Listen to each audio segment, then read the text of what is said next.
তো কি করছো তোমরা, ভাগ্নি জামাই আর মামা শ্বশুর কি করছো? পকোড়া বানাতে আসছি হচ্ছে দিদির বাড়িতে। হ্যাঁ। ভাগ্নি জামাই বলছে যে আমার হাতে চিকেন পকোড়া খাবে, মানে মামা চিকেন পকোড়া বানাও তো। হ্যাঁ।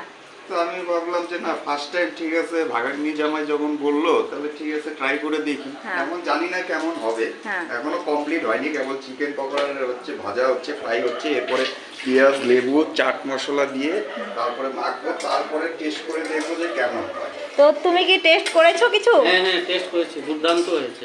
দুর্দান্ত। হ্যাঁ। তুমি কি কয়টা টেস্ট করছো? একটাই টেস্ট করলাম, তো ভালো হয়েছে। দেখি। ওয়াও, দারুণ দারুণ। So crispy chicken.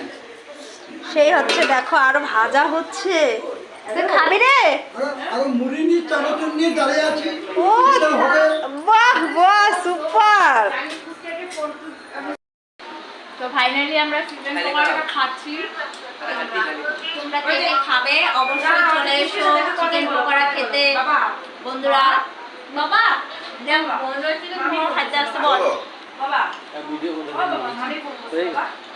তো টাটা, রাখছি।